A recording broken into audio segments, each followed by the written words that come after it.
La última vez que Rafael vio a su primo Lucas, el muchacho de apenas 13 años, tenía los ojos hinchados de tanto llorar y las manos aferradas a la columna de madera del porche, como si quisiera arrancarla de raíz para detener lo inevitable. Era una mañana de julio del año 2003, y el sol apenas comenzaba a calentar la tierra roja de aquel pueblito del interior donde el tiempo parecía moverse más lento que en cualquier otro lugar del mundo. Rafael cargaba una maleta desgastada que había pertenecido a su padre. La única cosa que le quedaba de él, además de los recuerdos borrosos de un rostro que cada día se hacía más difícil de recordar. Tenía 18 años recién cumplidos, y en ese momento, mientras caminaba por el camino de tierra que alejaba de la única casa que había conocido como hogar durante los últimos 10 años, sintió que su vida se partía en dos como una rama seca bajo la presión del peso. Los abuelos habían muerto con apenas 3 semanas de diferencia el uno del otro, como si sus corazones, después de 52 años juntos, no supieran latir en soledad. Don Esteban había sido el primero en partir, una tarde de junio mientras revisaba las cercas del ganado bajo el sol implacable. Doña Carmela lo siguió poco después. Dicen que de pena, aunque el médico insistió en que fue el corazón. Rafael recordaba perfectamente la última conversación que tuvo con su abuela, cuando ella, desde la cama del hospital, le había tomado la mano con una fuerza que no parecía posible en alguien tan frágil y le había dicho con voz quebrada pero firme que todo estaría bien, que la casa y las tierras cuidarían de él y de Lucas, que ellos habían trabajado toda la vida para dejarles algo seguro.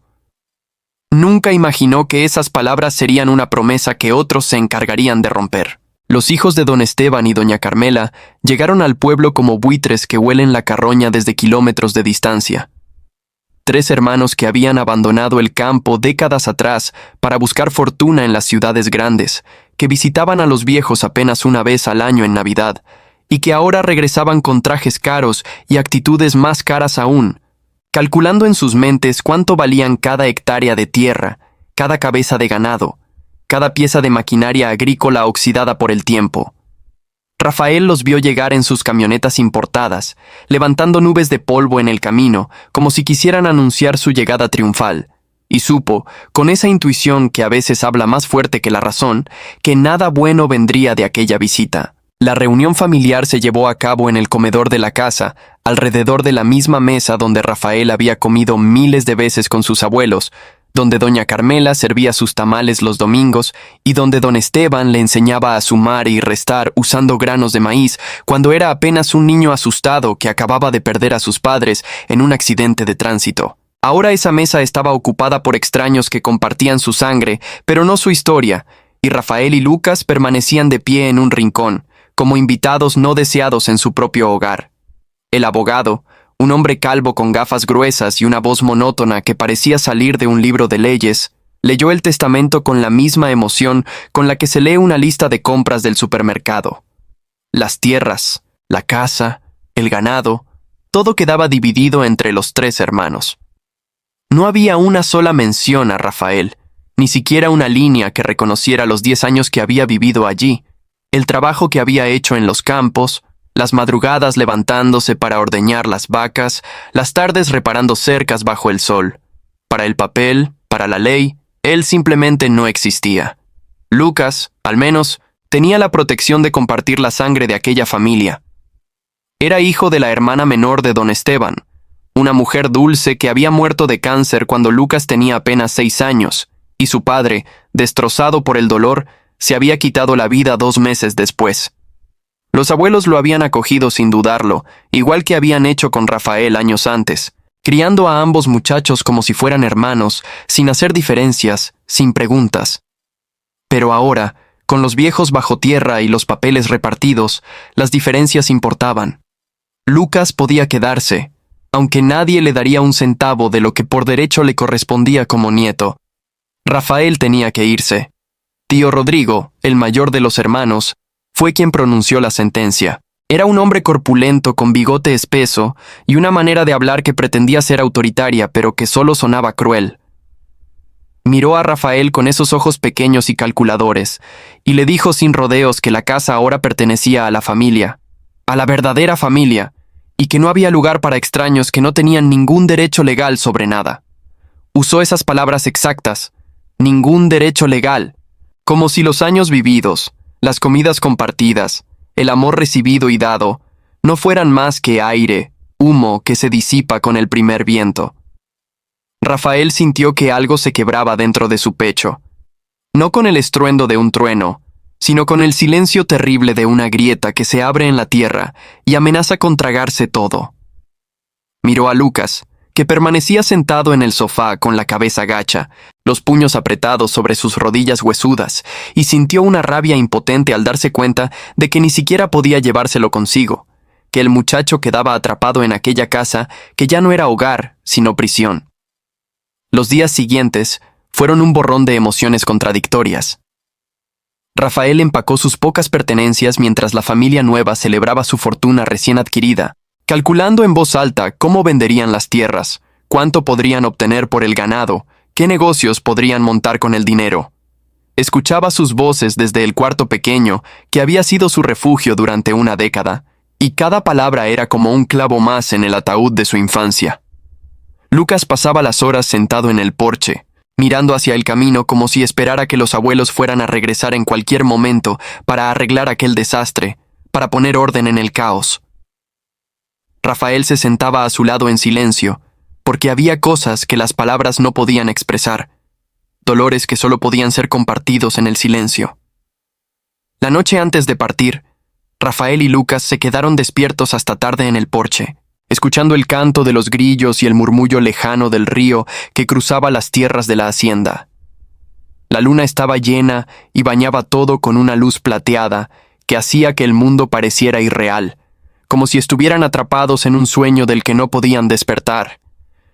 Lucas rompió finalmente el silencio, su voz apenas un susurro quebrado por las lágrimas que se esforzaba por contener, preguntándole a Rafael si alguna vez volvería, si lo olvidaría como todos los demás parecían olvidar lo que realmente importaba.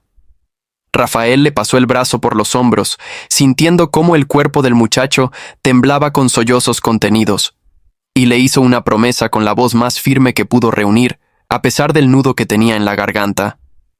Le dijo que volvería, que no importaba cuánto tiempo tardara, que buscaría la manera de hacerse un lugar en el mundo y que cuando tuviera algo que ofrecer, algo sólido y real, regresaría para llevárselo de allí, para darle la vida que los abuelos hubieran querido para él. Lucas se aferró a esas palabras como un náufrago se aferra a un pedazo de madera en medio del océano, y Rafael sintió el peso terrible de aquella promesa, sabiendo que tendría que cumplirla sin importar el costo. La mañana de la partida, Rafael despertó antes del amanecer. El pueblo todavía dormía bajo el manto de la oscuridad, y el aire tenía ese frescor particular de las horas previas al alba. Salió al porche con su maleta y encontró a Lucas ya despierto, sentado en los escalones con las rodillas contra el pecho, como si hubiera pasado toda la noche allí esperando. No se dijeron nada al principio. Rafael se sentó a su lado y ambos miraron hacia el horizonte donde el cielo comenzaba a teñirse de un rosa pálido. Cuando finalmente llegó el momento de partir, Lucas se aferró a él con una fuerza desesperada, sus brazos delgados rodeando el torso de Rafael como si quisiera fundirse con él, como si pudiera evitar la separación mediante la pura fuerza de voluntad. Rafael sintió las lágrimas del muchacho mojando su camisa, y las suyas propias rodando por sus mejillas sin que pudiera detenerlas. Le susurró al oído que fuera fuerte, que no dejara que aquella gente lo quebrara, que recordara quién era y de dónde venía, que los abuelos estarían orgullosos de él sin importar qué pasara. Cuando finalmente se separaron, Rafael tomó el rostro de Lucas entre sus manos y lo miró directamente a los ojos, esos ojos marrones que tanto se parecían a los de doña Carmela, y le repitió la promesa: volvería. No sabía cuándo ni cómo, pero volvería. Lucas asintió, las mejillas surcadas por lágrimas, y se forzó a soltarlo. Rafael tomó su maleta, le dio una última mirada a la casa donde había sido feliz, donde había aprendido lo que era tener una familia, y comenzó a caminar por el camino de tierra. No miró atrás, aunque cada fibra de su ser quería hacerlo, porque sabía que si lo hacía, si veía a Lucas de pie en ese porche con el corazón roto visible en cada línea de su cuerpo, no tendría la fuerza para seguir adelante. Así que siguió caminando, un pie delante del otro, mientras el sol comenzaba a elevarse sobre el horizonte y el pueblo despertaba a un nuevo día que para él marcaba el fin de todo lo que había conocido. La ciudad lo recibió con la indiferencia brutal que caracteriza a los lugares grandes, donde nadie conoce tu nombre ni le importa tu historia. Rafael llegó con apenas el dinero que había ahorrado de pequeños trabajos ocasionales durante los años en el campo, lo suficiente para pagar una semana en una pensión miserable, en un barrio donde las calles olían a basura y desesperanza. El cuarto era pequeño, con paredes manchadas de humedad y una ventana que daba a un callejón donde los gatos peleaban por los desperdicios durante la noche.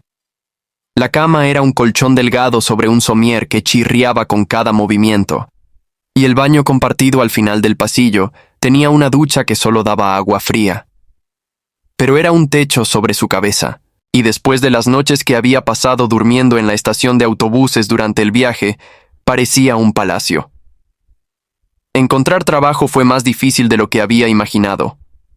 Rafael había crecido en el campo, sabía de siembra y cosecha, de cuidar animales, de reparar maquinaria agrícola, pero en la ciudad esas habilidades valían poco. Caminaba por las calles respondiendo a anuncios pegados en postes y vitrinas, llenando solicitudes que nunca recibían respuesta, enfrentándose a miradas que evaluaban su ropa gastada y sus manos callosas como evidencia de su falta de educación formal. Los días se fundían uno con otro en una rutina monótona de búsqueda y rechazo, de esperanza que se desvanecía con cada «no hay vacantes» o «te llamaremos», sabiendo que nunca lo harían.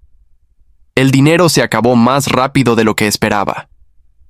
Rafael tuvo que dejar la pensión y pasó varias semanas durmiendo donde podía, en parques cuando el clima lo permitía, bajo puentes cuando llovía, en la entrada de edificios abandonados cuando el frío de las noches era demasiado intenso. Aprendió a reconocer los lugares donde daban comida gratis, las iglesias que abrían sus puertas los domingos, los comedores comunitarios donde servían un plato de sopa aguada y un pedazo de pan duro. Aprendió también a lidiar con el hambre, ese vacío en el estómago que eventualmente se convierte en un dolor sordo que acompaña cada momento del día. Pero nunca, ni en los momentos más oscuros cuando la tentación de rendirse se volvía casi irresistible, olvidó la promesa que le había hecho a Lucas. Esa promesa era el hilo delgado que lo mantenía atado a la esperanza, la única razón por la que seguía levantándose cada mañana y buscando una oportunidad. La oportunidad llegó de la manera más inesperada, como suelen llegar las cosas importantes en la vida. Rafael estaba buscando entre la basura detrás de un restaurante, no porque quisiera, sino porque era lo único que podía hacer cuando el hambre se volvía insoportable, cuando escuchó voces elevadas en el callejón. Se asomó y vio a dos hombres empujando a un anciano contra la pared, exigiéndole su billetera con amenazas y golpes. Algo dentro de Rafael se encendió, una rabia que había estado acumulando durante meses de humillaciones y rechazos, y sin pensar en las consecuencias, sin considerar que los hombres eran más grandes y probablemente más peligrosos que él, corrió hacia ellos gritando. La sorpresa jugó a su favor. Los asaltantes no esperaban resistencia, especialmente no de alguien que parecía estar en peores condiciones que su víctima. Rafael se lanzó contra el más cercano, usando toda la fuerza que le daban años de trabajo en el campo, y el impacto lo tiró al suelo. El otro hombre titubeó, claramente evaluando si valía la pena pelear por lo que probablemente era poco dinero, y finalmente decidió que no. Ambos huyeron corriendo por el callejón, dejando al anciano temblando contra la pared y a Rafael con el corazón latiendo tan fuerte que parecía querer salírsele del pecho. El anciano se llamaba Don Augusto y resultó ser el dueño de una pequeña empresa de construcción que había comenzado décadas atrás con nada más que un martillo y la determinación de salir adelante. Miró a Rafael con ojos que habían visto mucho de la vida, que reconocían en el muchacho sucio y hambriento algo que otros no podían ver, y le hizo una pregunta simple que cambiaría todo. ¿Tienes dónde dormir? Rafael, acostumbrado ya a la vergüenza de admitir su situación, negó con la cabeza.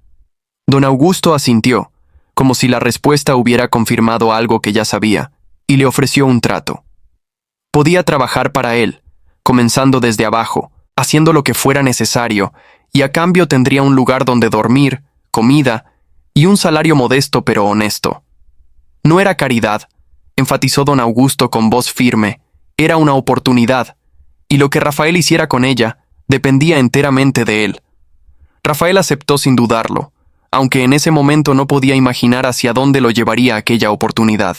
Comenzó cargando materiales en las obras, mezclando cemento, limpiando escombros, las tareas que nadie más quería hacer. Pero a diferencia de otros que hacían el trabajo a regañadientes, contando las horas hasta poder irse, Rafael lo hacía con una dedicación que sorprendía a todos. Se quedaba después de su turno aprendiendo de los albañiles más experimentados, haciéndoles preguntas sobre técnicas de construcción, estudiando planos cuando nadie lo veía, absorbiendo conocimiento como una esponja seca absorbe el agua. Don Augusto lo observaba desde la distancia, viendo en aquel muchacho hambriento de aprender el mismo fuego que él había tenido en su juventud, y comenzó a darle más responsabilidades, a enseñarle no solo el trabajo físico, sino el negocio detrás de él. Los meses se convirtieron en años. Rafael vivía en un cuarto pequeño en la parte trasera de la bodega de la empresa, un espacio que gradualmente fue convirtiendo en un hogar, decorando las paredes con planos y diseños, llenando estanterías improvisadas con libros sobre arquitectura y construcción que compraba usados en mercados de pulgas. Cada centavo que ganaba lo dividía en 3 partes, una para sus necesidades básicas, otra que guardaba religiosamente para el día en que pudiera cumplir su promesa a Lucas, y una tercera que invertía en su educación, tomando cursos nocturnos para terminar la preparatoria que había abandonado cuando sus padres murieron, y luego clases de administración de empresas en una escuela técnica. Dormía poco, 4 o 5 horas por noche, pero no le importaba. El cansancio era temporal, pero la oportunidad de construir algo, de convertirse en alguien que pudiera regresar por su hermano con la cabeza en alto, era lo único que importaba. Don Augusto no tenía hijos, y su esposa había muerto años atrás. La empresa era su vida, su legado, y a medida que pasaba el tiempo y su salud comenzaba a fallar, empezó a ver en Rafael algo más que un empleado dedicado. Lo veía como el hijo que nunca tuvo, como alguien que no solo podía continuar su trabajo, sino mejorarlo, llevarlo a lugares donde él nunca había imaginado. Comenzó a incluirlo en reuniones con clientes, a enseñarle los aspectos financieros del negocio, a compartir con él los secretos que había aprendido en décadas de trabajo duro y errores costosos. Rafael absorbía todo con gratitud y determinación, consciente de que cada lección era un ladrillo más en el camino hacia su objetivo. La gran oportunidad llegó en el año 2005, cuando la ciudad comenzó un programa masivo de renovación urbana. Se necesitaban empresas de construcción capaces de manejar proyectos grandes, y don Augusto, con Rafael como su mano derecha, decidió arriesgarse y presentar una propuesta para uno de los contratos más importantes. Trabajaron día y noche durante semanas preparando la licitación, refinando cada detalle, asegurándose de que cada número fuera preciso y cada proyección realista. Rafael aportó ideas innovadoras sobre materiales más económicos y métodos de construcción más eficientes que había aprendido en sus estudios nocturnos, y don Augusto aportó su experiencia y contactos. Cuando finalmente presentaron la propuesta, lo hicieron sabiendo que habían dado lo mejor de sí mismos, pero sin permitirse esperanzas demasiado grandes. La competencia era feroz. Empresas mucho más grandes y establecidas estaban peleando por el mismo contrato. La noticia de que habían ganado la licitación llegó una tarde de octubre, cuando el otoño comenzaba a teñir las hojas de los pocos árboles en la ciudad. Don Augusto leyó la carta oficial con manos temblorosas, y luego miró a Rafael con ojos brillantes de lágrimas, y simplemente dijo: «Lo logramos, muchacho. Lo logramos». El contrato era enorme, más grande que cualquier cosa que la empresa hubiera manejado antes, y representaba no solo un éxito financiero, sino la validación de años de trabajo duro. Pero para Rafael significaba algo más. Significaba que estaba un paso más cerca de cumplir su promesa, de convertirse en alguien que pudiera regresar a ese pueblito del interior y rescatar a su hermano de la prisión en la que lo habían dejado. El proyecto fue un éxito rotundo. La empresa no solo completó el trabajo a tiempo y dentro del presupuesto, sino que superó las expectativas en calidad. Rafael, que para entonces tenía apenas 23 años, pero había madurado más rápido que la mayoría de las personas maduran en toda una vida, demostró tener un talento natural para la gestión y la innovación. Implementó sistemas que reducían costos sin sacrificar calidad. Motivó a los trabajadores con un liderazgo que nacía de la empatía más que de la autoridad, y resolvió problemas que surgían con una creatividad que impresionaba incluso a los ingenieros más experimentados. Los clientes quedaron tan satisfechos que comenzaron a recomendarlos para otros proyectos, y pronto la empresa tenía más trabajo del que podía manejar. Don Augusto, viendo esto, tomó una decisión que sorprendió a Rafael, aunque probablemente no debería haberlo hecho. Una tarde, después de que todos los trabajadores se habían ido, llamó a Rafael a su oficina. El anciano se veía cansado pero feliz, con esa expresión de alguien que ha llegado a una paz profunda con sus decisiones. Le dijo a Rafael que había decidido retirarse, que sus viejos huesos ya no soportaban el ritmo del trabajo y que había llegado el momento de disfrutar lo poco que le quedaba de vida. Y luego, con una sonrisa que iluminaba su rostro arrugado, le ofreció a Rafael la oportunidad de comprar la empresa. No a precio de mercado, que Rafael nunca podría pagar, sino a un precio justo que podría liquidar en cuotas a lo largo de los años. Era, en esencia, un regalo disfrazado de transacción comercial, el último acto de generosidad de un hombre que había encontrado en Rafael al heredero que siempre había deseado. Rafael aceptó con lágrimas en los ojos, consciente de la magnitud del regalo que estaba recibiendo. Firmaron los papeles en una ceremonia sencilla, solo ellos dos y un notario, y cuando Rafael salió de esa oficina era, oficialmente, dueño de una empresa de construcción en crecimiento. Se quedó despierto toda esa noche en su cuarto, ahora convertido en un pequeño departamento sobre la bodega, mirando los documentos que lo hacían propietario de algo tangible y real, y pensando en Lucas. Se preguntaba qué estaría haciendo su hermano en ese momento, si todavía se sentaba en el porche esperando, si había perdido la esperanza, o si todavía se aferraba a la promesa que Rafael le había hecho años atrás. Sintió una urgencia renovada, una necesidad casi física de acelerar el tiempo, de llegar ya al punto donde pudiera volver por él. Los siguientes 2 años fueron un torbellino de crecimiento exponencial. Rafael expandió la empresa, contrató más personal, invirtió en maquinaria nueva, aceptó proyectos cada vez más ambiciosos. Se mudó de su pequeño departamento sobre la bodega a un apartamento modesto pero cómodo en un barrio mejor, aunque nunca olvidó de dónde venía. Siguió levantándose temprano, siguió supervisando personalmente las obras, siguió tratando a sus empleados con el mismo respeto que esperaba recibir. Su reputación creció, y con ella las oportunidades. Ganó contratos para construir centros comerciales, edificios de departamentos, proyectos gubernamentales. El dinero comenzó a fluir de manera que nunca había imaginado posible, y cada centavo que entraba era administrado con la misma disciplina que había aprendido en sus días de hambre. No derrochaba, no se dejaba seducir por lujos innecesarios. Todo tenía un propósito, todo era parte del plan más grande. Para el año 2008, Rafael había convertido aquella pequeña empresa de construcción en una de las más exitosas de la región. Tenía contratos que valían millones, propiedades que generaban ingresos pasivos, inversiones que crecían constantemente. Era, por cualquier definición de la palabra, millonario. Pero el éxito no había cambiado quién era en su esencia. Seguía siendo el mismo muchacho que había sido expulsado de su hogar con una maleta vieja y ninguna esperanza, el mismo que había dormido bajo puentes y buscado comida en la basura, el mismo que había hecho una promesa a un hermano con el corazón roto. Y ahora, finalmente, era el momento de cumplir esa promesa. La decisión de regresar al pueblo no fue impulsiva, sino cuidadosamente planeada. Rafael pasó semanas preparándose, arreglando sus asuntos en la ciudad, delegando responsabilidades en su equipo de confianza, asegurándose de que todo estuviera en orden para su ausencia.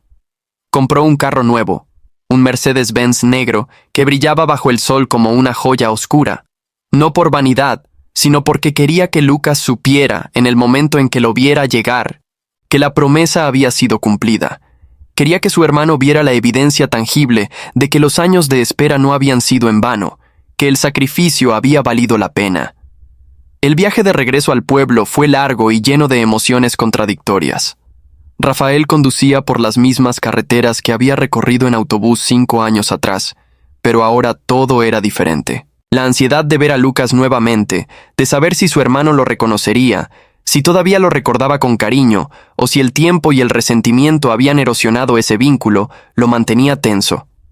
Se preguntaba cómo habría cambiado el muchacho, si los años bajo el techo de aquella familia cruel lo habrían quebrado o endurecido. Se preguntaba si Lucas le guardaría rencor por haber tardado tanto, por haberlo dejado solo durante 5 años que para un adolescente debieron haber parecido una eternidad. Cuando finalmente llegó al pueblo, era una tarde de verano, y el sol comenzaba a descender hacia el horizonte, tiñendo el cielo de naranjas y rosas. Todo parecía más pequeño de como lo recordaba, las calles más estrechas, las casas más humildes. Condujo lentamente por el camino principal, y las personas que estaban fuera de sus casas se giraban para mirar el carro lujoso que pasaba, claramente fuera de lugar en aquel rincón olvidado del mundo. Rafael sintió su corazón acelerarse a medida que se acercaba a la casa de los abuelos, ese lugar que había sido hogar y prisión, cuna de los mejores recuerdos y escenario de la peor traición. La casa se veía diferente, descuidada. La pintura estaba desconchada. El jardín que doña Carmela mantenía con tanto cuidado era ahora un terreno salvaje de maleza. Las cercas estaban rotas en varios lugares. Rafael pudo ver a través de las ventanas abiertas que el interior también había sufrido. Muebles rotos y paredes manchadas, evidencia de años de negligencia. Los tíos habían gastado todo en sus caprichos urbanos y no habían invertido nada en mantener lo que los abuelos habían construido con tanto esfuerzo. Era triste verlo, como contemplar los restos de algo hermoso que había sido destruido por la codicia y la estupidez. Estacionó el Mercedes frente a la casa, y el silencio del motor al apagarse pareció resonar en la tarde tranquila. Salió del carro lentamente, ajustándose el traje que se había puesto para la ocasión, consciente de que cada movimiento estaba siendo observado por ojos invisibles desde el interior de la casa. Sus propios ojos buscaban una sola cosa, una sola persona, y entonces lo vio. Lucas estaba sentado en el porche, en el mismo lugar donde había estado el día que Rafael partió, pero ya no era el niño de 13 años con ojos llorosos y cuerpo delgado. Era ahora un joven de 18, alto y desgarbado, con el cabello largo cayendo sobre su frente, y ropa que claramente había visto mejores días. Pero lo que hizo que el corazón de Rafael se detuviera por un momento fue la expresión en su rostro. Era como si nunca se hubiera movido de ese porche, como si los 5 años transcurridos fueran apenas un parpadeo, como si hubiera estado esperando cada día, cada hora, cada minuto, por este momento exacto. Sus ojos se encontraron a través de la distancia, y por un segundo, ninguno de los dos se movió, como si ambos temieran que el otro fuera solo una ilusión, un espejismo creado por la desesperación y el anhelo. Entonces Lucas se puso de pie lentamente, sus piernas temblando visiblemente, sus manos aferrándose a la barandilla del porche, como si necesitara algo sólido que lo anclara a la realidad. Sus labios formaron un nombre, Rafael, aunque no emitió ningún sonido, solo ese movimiento silencioso que contenía 5 años de espera y esperanza. Rafael comenzó a caminar hacia el porche, cada paso deliberado y firme, y entonces Lucas bajó corriendo los escalones, sus pies descalzos golpeando la madera y luego la tierra, y corrió hacia él con una velocidad nacida de la pura necesidad. Se encontraron a mitad del camino, y el impacto del abrazo casi los tiró al suelo a ambos. Lucas se aferró a Rafael como si quisiera asegurarse de que era real, de que no era un sueño del que despertaría para encontrarse solo nuevamente en ese porche maldito. Rafael lo sostuvo con la misma fuerza, sintiendo cómo el cuerpo de su hermano se sacudía con sollozos que llevaban años de represión, años de dolor y soledad y abandono. «Volviste», dijo Lucas finalmente, su voz ahogada contra el hombro de Rafael, las palabras saliendo entrecortadas entre sollozos. Pensé que tal vez habías olvidado, que tal vez la promesa no significaba nada, que tal vez yo no significaba nada». «Nunca», respondió Rafael con voz firme, separándose solo lo suficiente para poder mirar a su hermano a los ojos, tomando su rostro entre sus manos de la misma manera que había hecho 5 años atrás. «Nunca olvidé, ni un solo día. Todo lo que hice, todo lo que logré, fue para poder cumplir esta promesa. para poder volver por ti. Lucas se limpió las lágrimas con el dorso de la mano, dejando manchas de tierra en sus mejillas, y miró hacia el Mercedes estacionado frente a la casa, como si recién ahora procesara lo que sus ojos estaban viendo. ¿Eso es tuyo?, preguntó con voz incrédula, y Rafael asintió con una sonrisa que contenía tanto orgullo como humildad. Todo es mío, hermano. La empresa, el carro, todo. Y ahora vine para llevarte conmigo si quieres venir. ¿Si quiero? Lucas casi rió entre las lágrimas, una risa que sonaba como un sollozo y un grito de alegría al mismo tiempo. He estado esperando este momento cada segundo de estos 5 años. Cada mañana me despertaba y venía a sentarme en este porche, mirando el camino, preguntándome si hoy sería el día en que aparecerías. Los tíos se burlaban de mí, decían que eras un tonto que probablemente había muerto en alguna cuneta de la ciudad, que nadie que se iba de aquí con las manos vacías volvía alguna vez. Pero yo nunca dejé de creer en ti, Rafael. Nunca. Mientras los dos hermanos se abrazaban nuevamente en medio del camino, la puerta de la casa se abrió con un chirrido que delataba bisagras oxidadas. Tío Rodrigo salió al porche, seguido por sus 2 hermanos y sus respectivas esposas. Todos se habían reunido en la casa para uno de sus encuentros mensuales, donde planeaban qué hacer con lo poco que les quedaba después de haber despilfarrado la herencia en lujos absurdos, viajes caros y malas inversiones. Se habían endeudado tratando de mantener un estilo de vida que no podían sostener, vendiendo pedazo por pedazo las tierras que don Esteban había acumulado con décadas de trabajo duro, gastando el dinero tan rápido como entraba en negocios fraudulentos y esquemas que prometían riqueza fácil, pero que solo resultaban en más pérdidas. Rodrigo entrecerró los ojos, mirando el Mercedes con una mezcla de incredulidad y algo que podría haber sido envidia o resentimiento, o quizás ambos. ¿Rafael?, dijo el nombre como si fuera una pregunta, como si no pudiera creer que el muchacho escuálido que habían expulsado 5 años atrás fuera la misma persona que ahora estaba de pie frente a su casa, vestido con un traje que probablemente costaba más que todos los muebles que quedaban en el interior. Rafael se separó de Lucas, pero mantuvo un brazo sobre los hombros de su hermano, un gesto protector que no pasó desapercibido para nadie. Se volvió hacia el porche donde la familia estaba congregada y los miró con una expresión que era calmada pero firme, sin rastro de la desesperación o la súplica que había en su rostro el día que lo echaron. «Tío Rodrigo», dijo con voz educada pero distante, el tono de alguien que habla con un extraño más que con familia. «Solo vine a buscar a Lucas, nada más». «¿Buscar a Lucas?», intervino tía Marta, la esposa de Rodrigo, una mujer que había envejecido prematuramente y cuyo rostro mostraba las líneas profundas de la amargura y el descontento. «Lucas vive aquí. Esta es su casa. No puedes simplemente llevártelo así». «Esta nunca fue su casa», respondió Rafael, y había acero en su voz ahora, una dureza que venía de años de luchar en un mundo que no daba segundas oportunidades. «Esta era la casa de los abuelos, y ellos lo amaban. Ustedes solo lo toleraron porque compartía su sangre, pero nunca lo trataron como familia. Lo dejaron dormir en ese porche durante inviernos enteros, le dieron las sobras de su comida, lo vistieron con ropa que tiraban a la basura. No finjan ahora que les importa». Un silencio incómodo cayó sobre el grupo en el porche. Tío Ernesto, el hermano del medio que siempre había sido el más callado de los 3, bajó la mirada, y algo que podría haber sido vergüenza cruzó brevemente por su rostro antes de que la ahogara con la misma racionalización que probablemente usaba para justificar todas sus acciones. Tía Beatriz, la hermana menor, se cruzó de brazos defensivamente, pero sus ojos no podían dejar de vagar hacia el Mercedes, calculando mentalmente cuánto valía, cuánto podría resolver sus problemas financieros actuales. «Mira», dijo Rodrigo, intentando recuperar algo de autoridad en su voz. «No sé qué es lo que has estado haciendo estos años o de dónde sacaste ese carro, pero Lucas es menor de edad. No puedes simplemente llevártelo sin el consentimiento de la familia». Rafael sonrió, pero no era una sonrisa amable. Era la sonrisa de alguien que había aprendido a jugar el juego y que sabía exactamente qué cartas tenía en la mano.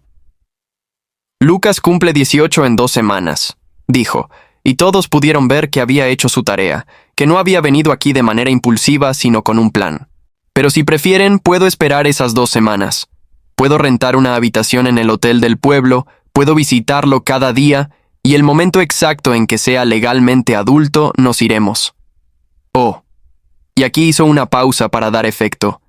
Pueden ahorrarnos a todos ese tiempo y dejarlo venir conmigo ahora. De cualquier manera, Lucas se va conmigo. Eso no está en discusión.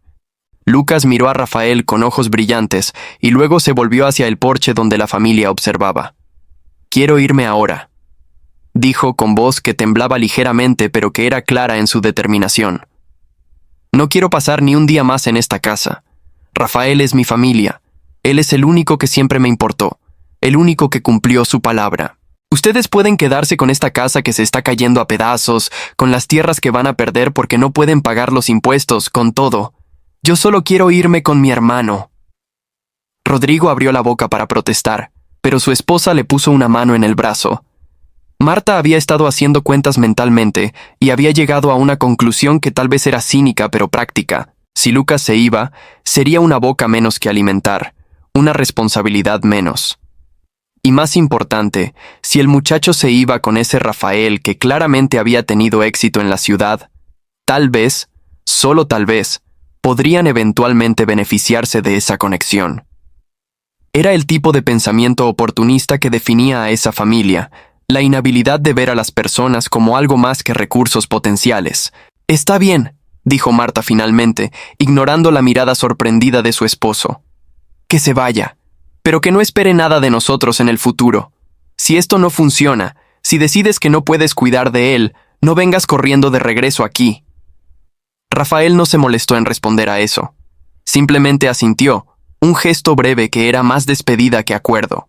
Se volvió hacia Lucas y le dijo: «Ve a buscar tus cosas, todo lo que quieras llevarte, tómate tu tiempo». Lucas vaciló por un momento, como si temiera que si entraba a la casa, cuando saliera Rafael habría desaparecido como un espejismo. Rafael debió ver esa duda en sus ojos porque añadió con voz suave: «No me voy a ir a ninguna parte. Estaré aquí esperándote.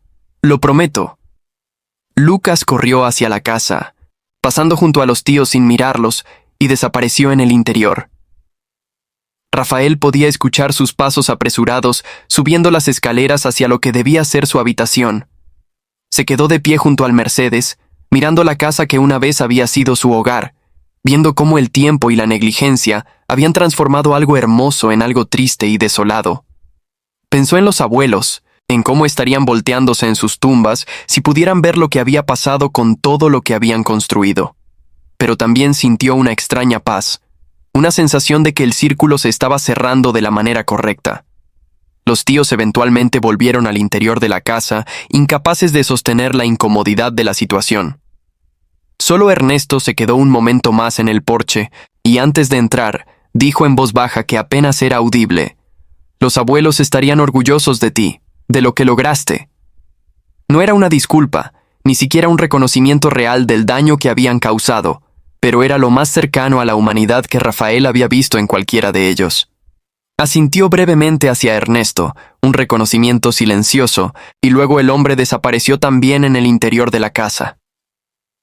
Lucas regresó 20 minutos después con 2 bolsas de lona que claramente habían visto mejores días. No tenía mucho, había explicado mientras las llenaba. Algo de ropa, algunas fotos de los abuelos que había logrado esconder antes de que los tíos las tiraran o vendieran, un libro que don Esteban le había regalado en su último cumpleaños juntos, y una navaja de bolsillo que había pertenecido a su padre. Era todo lo que poseía en el mundo, toda una vida reducida a 2 bolsas que apenas pesaban nada.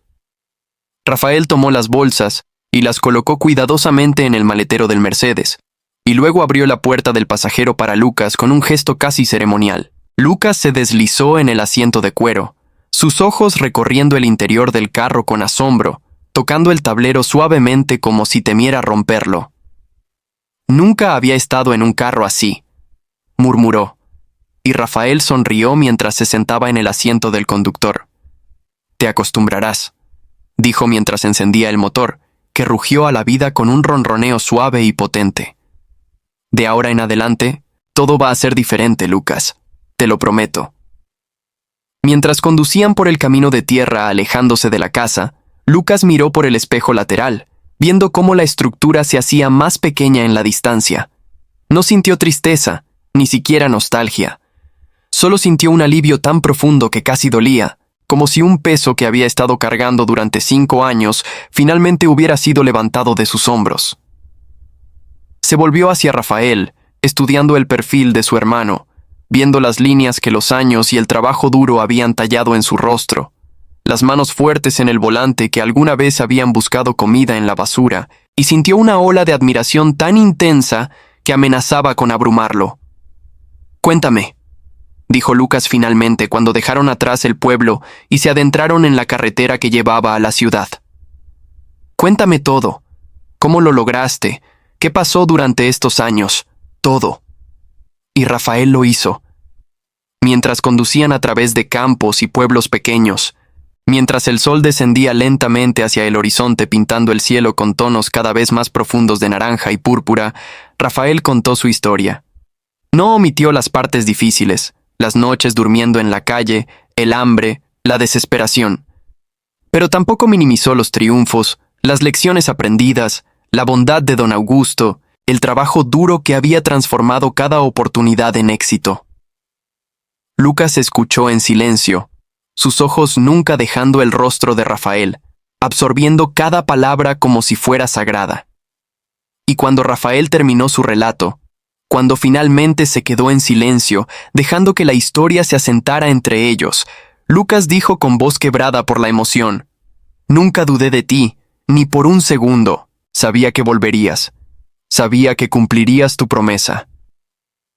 Y Rafael extendió su mano, y Lucas la tomó, y así permanecieron mientras conducían hacia su nuevo futuro, 2 hermanos unidos no por sangre, sino por algo mucho más fuerte, por el amor que se elige y las promesas que se mantienen sin importar el costo. La ciudad los recibió con sus luces brillantes cuando finalmente llegaron ya entrada la noche. Rafael condujo directamente a su apartamento, un espacio moderno en un edificio nuevo con vista a la ciudad. Lucas salió del carro mirando hacia arriba con ojos enormes, incapaz de procesar que este lugar, este edificio elegante con portero y jardines cuidados, sería ahora su hogar. Rafael le mostró el apartamento, viendo a través de los ojos de Lucas cómo cada cosa que él había llegado a dar por sentada era un milagro para su hermano. El agua caliente que salía instantáneamente de la ducha, la cocina llena de comida, la habitación que ahora sería suya con una cama grande y cómoda, ventanas que daban a la ciudad iluminada. Esa noche, después de que Lucas se duchara y comiera hasta llenarse por primera vez en lo que probablemente eran años, se sentaron en el balcón mirando las luces de la ciudad. El aire era cálido y llevaba consigo los sonidos distantes del tráfico y la vida urbana. Lucas miró a Rafael y preguntó: «¿Qué pasa ahora? ¿Qué voy a hacer aquí?» Y Rafael puso su mano en el hombro de su hermano y dijo: «Ahora vas a terminar la escuela, vas a estudiar lo que quieras estudiar, vas a tener todas las oportunidades que yo no tuve cuando llegué aquí. Y si quieres, cuando estés listo, puedes trabajar conmigo en la empresa. Pero eso lo decides tú. Lo único que tienes que hacer ahora es ser feliz, Lucas. Es lo único que los abuelos hubieran querido para ti». Lucas asintió, las lágrimas rodando libremente por sus mejillas ahora, pero estas eran lágrimas diferentes a las que había derramado durante 5 años en aquel porche solitario. Estas eran lágrimas de alivio, de gratitud, de esperanza renovada. Y mientras miraba la ciudad extendida ante él, llena de posibilidades infinitas, supo con certeza absoluta que su vida acababa de comenzar nuevamente, que el muchacho que había sido en ese porche esperando había muerto, y en su lugar nacía alguien nuevo, alguien con futuro, alguien amado y valorado. Y todo gracias a un hermano que había mantenido una promesa cuando el mundo entero le había dicho que la olvidara, que siguiera adelante, que dejara el pasado atrás. Rafael había demostrado que algunas promesas son sagradas, que algunos vínculos son más fuertes que la sangre, y que el verdadero éxito no se mide en dinero o posesiones, sino en la capacidad de levantar a aquellos que amas cuando más te necesitan.